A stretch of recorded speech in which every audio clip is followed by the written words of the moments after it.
Hello, folks. Daniel Kremer here for Trailers from Hell. Whole new room, whole new background. This is my new Pasadena studio. We're going to break in this new shooting location with a video about my favorite rapper. But first, a little tour.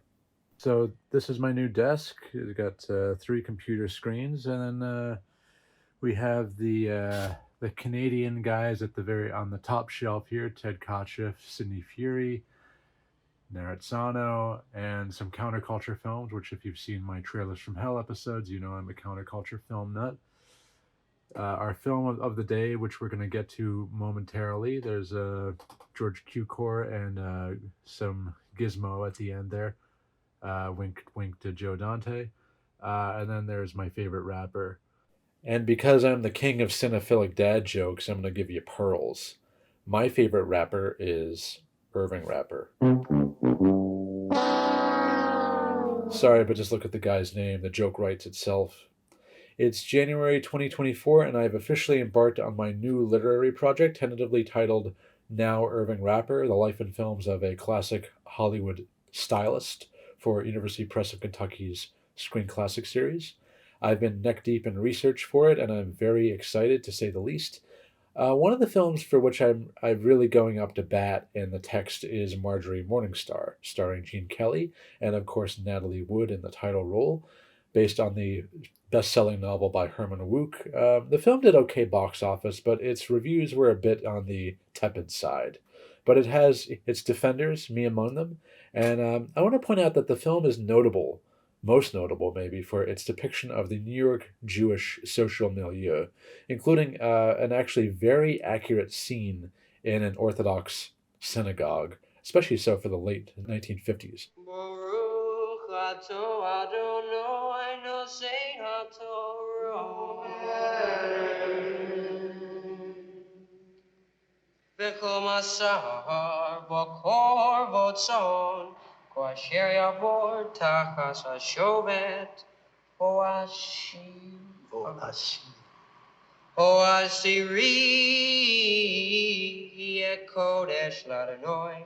Lo yivakir ben tov lo rav lo yemi renu ve'im homer yemi renu ve'ho yehus muraso ye kodesh lo yigoel.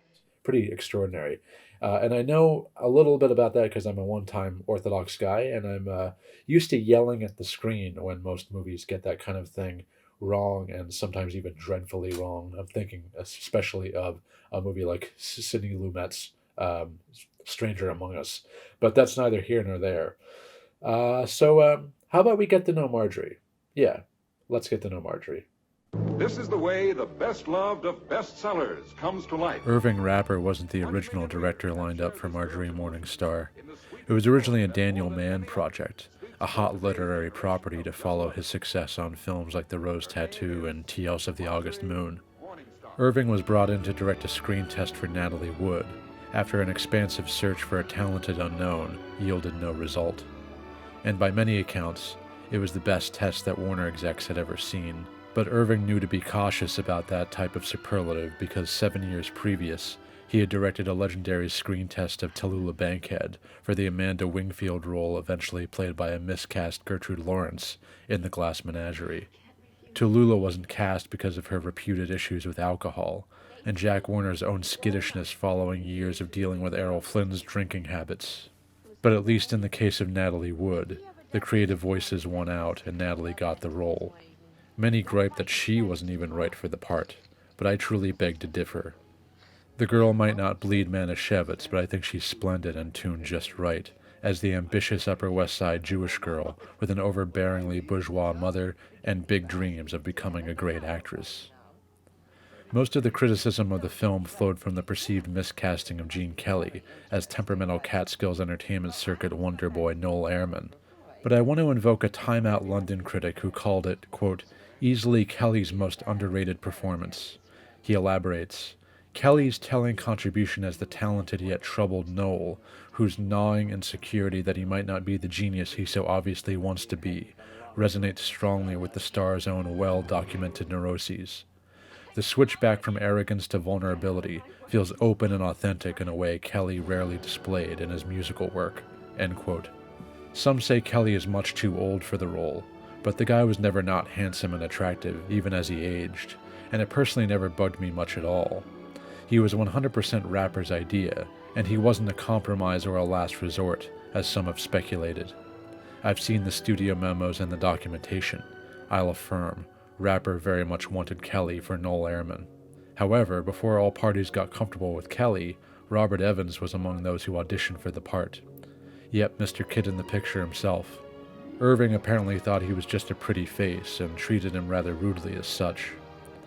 Evans, however, was in the position to turn the tables on the director he somewhat sarcastically called the Maestro, a decade later when Irving came around to pitch a project at his new Paramount.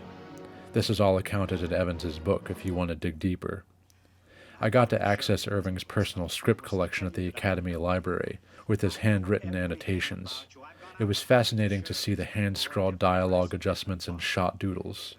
As evidenced in his Bette Davis pictures, Rapper was a consummate stager for camera, and he loved keeping things mobile and fluid. He of course became synonymous with glossy soapers, and the woman's pictures of the 40s, and Marjorie ties right in with that. The film also feels very personal to Rapper, who cut his teeth on Broadway and at an upstate New York theater camp not unlike the movie's Camp Tamarack, where he worked with the likes of Moss Hart. Ed Wynn gives a lovely supporting performance as Uncle Samson. And by the way, Lee J. Cobb was originally cast in the Papa Morgenstern role that Everett Sloane wound up playing. Not a bad trade-off. I've also got to give props to Claire Trevor as Mama Morgenstern. If you ask me, she gives an Oscar-worthy turn here. But alas, the only Oscar nod it got was for the original song, A Very Precious Love, which was later performed by both Doris Day and Jack Jones.